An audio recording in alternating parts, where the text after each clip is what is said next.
Hey, this is Ryan Gutowski, and I'm here with Rick White, and we're one board family. What's up, Rick? Hello, sir. How are you? I'm doing good. Today's been an interesting day, but so I guess let's talk about what this is. We are going to start doing little, I guess, 10-minute, 15-minute broadcasts of games that we're into and things that we're enjoying. And so hopefully it adds some value to your day. And we'll do them sporadically, I guess, every other week or a couple times, whenever. Sound about right, Rick? Whenever available for us to do them. That's true. That's good. So if you find value in this, subscribe to our YouTube channel. That would be great. So Rick, this past weekend, I went to, took a family trip. We were hanging out and went to a cabin, and it was pretty cool. We got to play some Ninja Camp. I don't know if you've ever heard of Ninja Camp. I have not. Only I've heard about it from you from time to time, but have not experienced the awesomeness that is camping with ninjas. Yeah, well, you're not actually camping with ninjas. It's a ninja camp, kind of like you would go to summer camp, but this is where you train to be a ninja. So it makes a lot of sense. It's a deep, deep world. So the coolest part about this game is you have these little ninja meeples you see right there. So you have these different ninja meeples, and this one is doing a sweet, sweet kick. Check that kick out. What you do is you set up this grid of like 7x8 cards, and the cards are all standard size cards. So you've got cards that are worth different values, and you put your ninjas on them, and you play cards from your hand. So everybody will start off with the same two cards. You'll start off with the same movement cards, and then what you do is you just go around this grid trying to pick up other cards of better values, using them to kind of better your opponents and stuff like that. It's 2 to 4 players. It was actually a Christmas gift for our 11-year-old son, and we only got to play it probably 3 weeks ago, but it's a really cool family game. It gets a little cutthroat, and it plays in under 30 minutes. Pretty awesome. So we got to play that this weekend. That is awesome. Almost as awesome as a true ninja summer camp, which I'm sure Josiah is going to be looking on the internet to find throughout the rest of the year. Exactly. Dad, I'm going to Ninja Summer Camp because you bought me a board game. Yes, you can go to your regular paddle a canoe on a lake, or you can learn to become a canoe and then attack your enemy as a ninja. Exactly, and you get sweet, sweet sandals that separate your toes.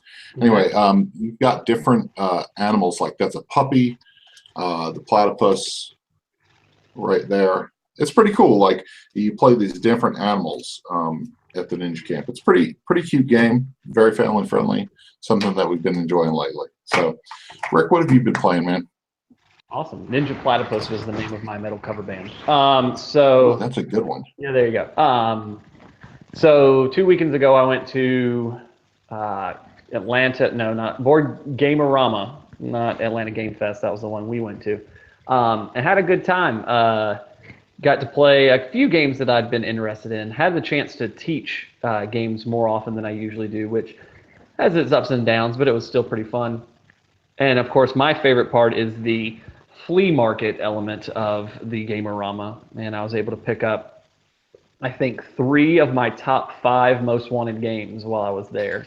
I picked up Jaipur, which I've talked about on the blog, I think, twice already, which is pretty impressive for never owning it.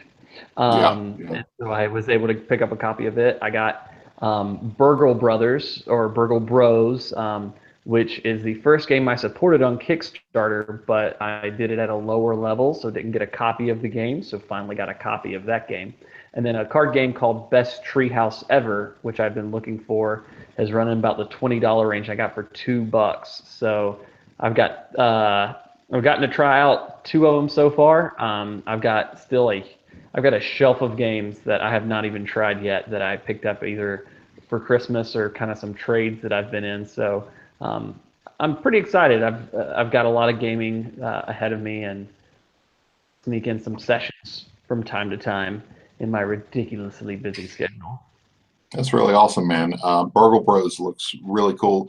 Best Treehouse ever. That's one that you're going to have to share with us on the blog because that's one I think Green Couch Games makes it. We've seen it a couple times, and it just looks like a really awesome little game. It's a card game, and we actually bought Kodama recently from our local. We shout out to Moxie Games here in Columbus, Georgia.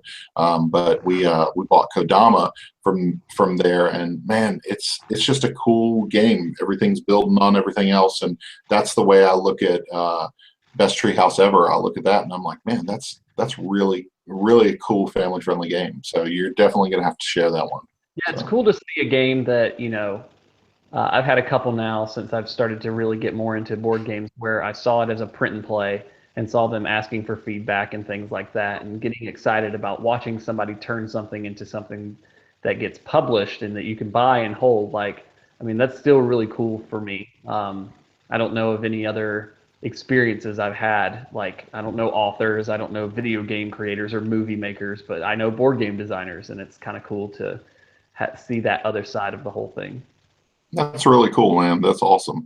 I guess speaking of board game designers and board games as a hobby, so I wrote a little blog that you got a chance to check out. I wrote a little blog over the past couple of days. The name of the blog is Her Place at the Table, and I wrote it kind of as a response to seeing that a lot of our hobby is a bunch of guys. I think a lot of times when you go to a convention or something, there's a lot of guys around, and no doubt there are way more diverse communities that have both genders represented and a lot of different diversity.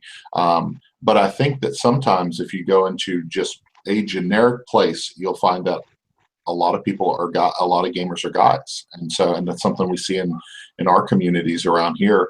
But I wanted to write something to my daughters. I've got two girls, and my youngest one loves playing board games. She can, at 9 years old, she just turned 9, and she can take us down. She is super competitive. And my oldest daughter, she's not a huge board gamer, but I saw a huge change in her around Christmas when she got 2 board games that she really wanted, that she really enjoys, and she started teaching them. And it was cool to see her empowered and to have confidence in that. So I wrote this blog, and last night I posted. Yeah, then I broke the internet. So I wrote this blog, and something very personal that I was sharing with people as a father.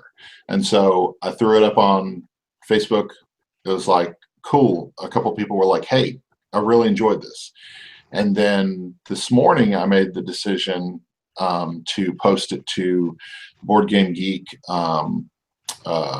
group on Facebook. And 600 and something comments later, there's still arguments and debates, and I don't know. It's a very I don't know. I think it's very distracting to try to put a little piece of yourself out there, and then to have people be like, "There's not a problem. How do you see a problem? Everything's fine where I live or with the people I game with," and then people treat each other so poorly in the comments.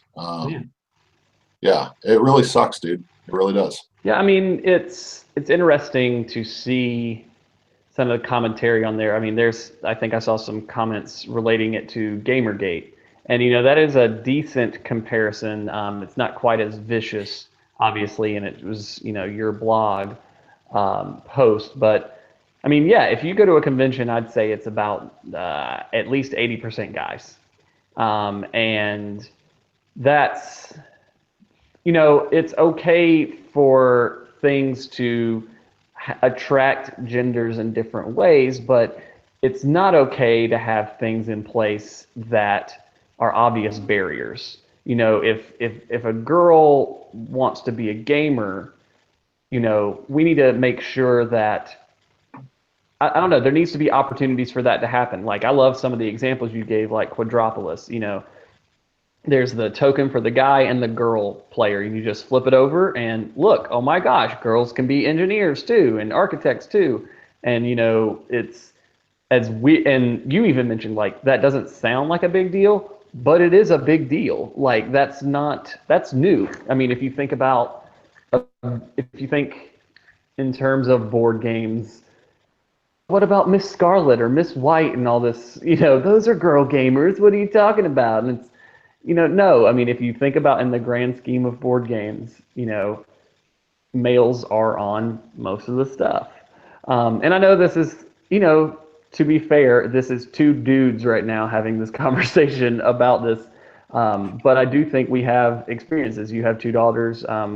I personally work at an all-girls school. And so a lot of stuff that we talk about is about how there are some stereotypes that get put out there that are difficult to overcome. And it is unfortunate when people fail to realize that, especially just because it doesn't personally happen to you doesn't mean it's not an experience that other people have had. Yeah, that's true.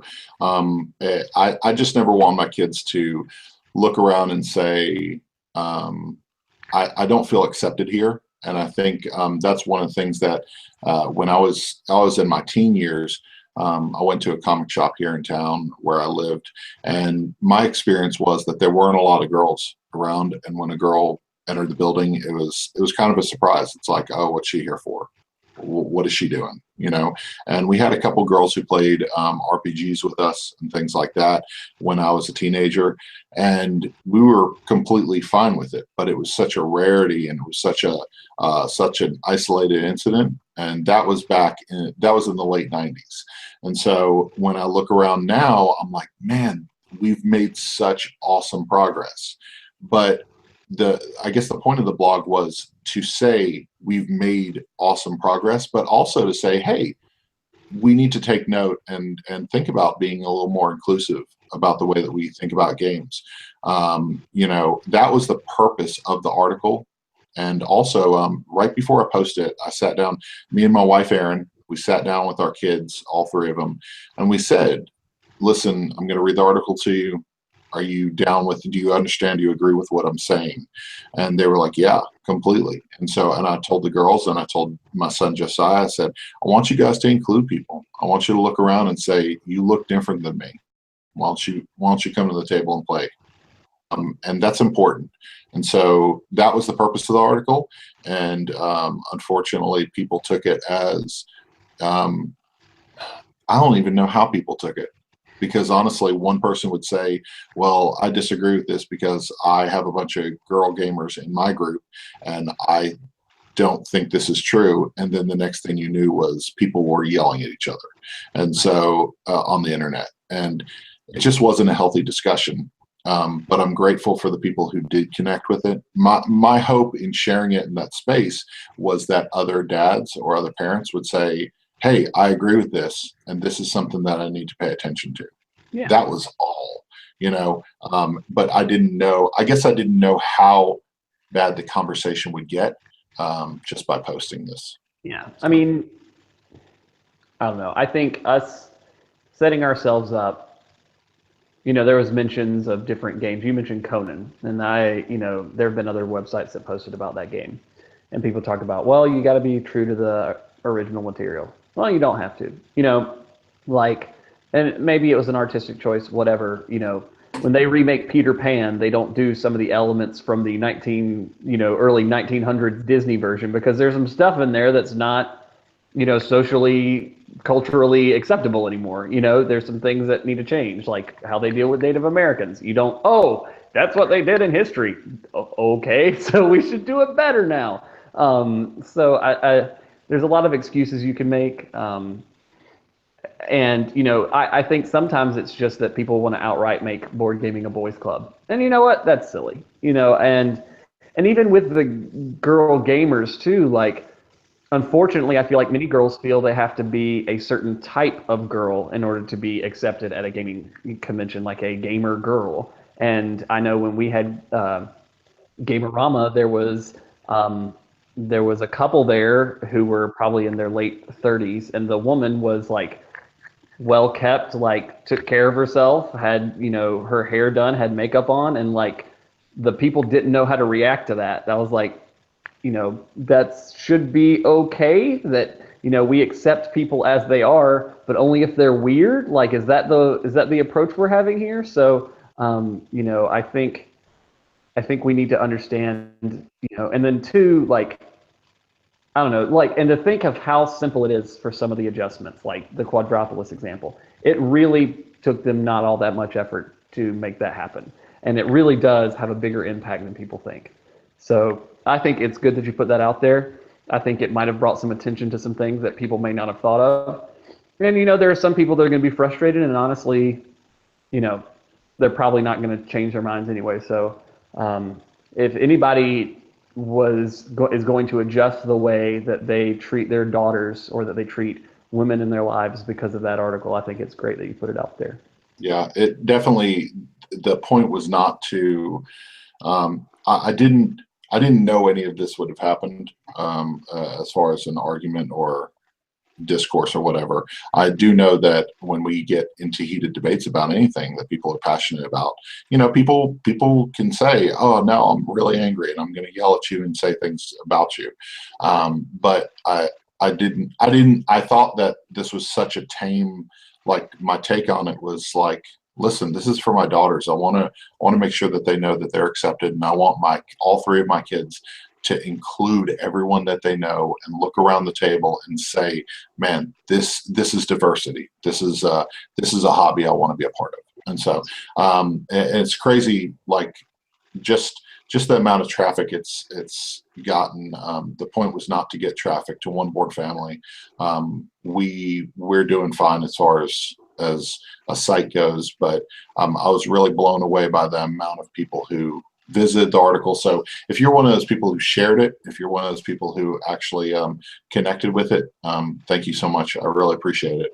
And hopefully we can bring content that makes you think and makes you question what it is that you enjoy about this hobby in the future, But the truth is that, Rick, you put it well when I texted you this morning and all this stuff was happening.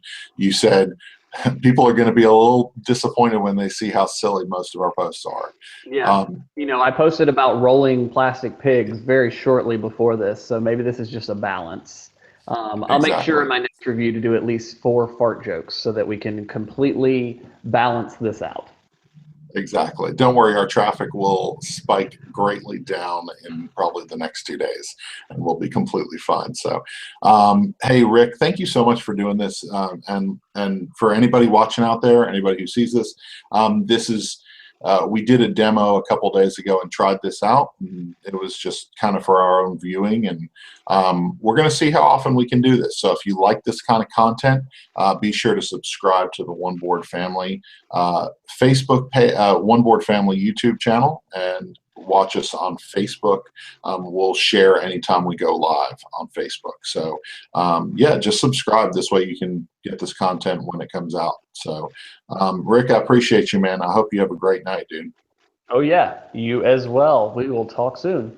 All right. See ya.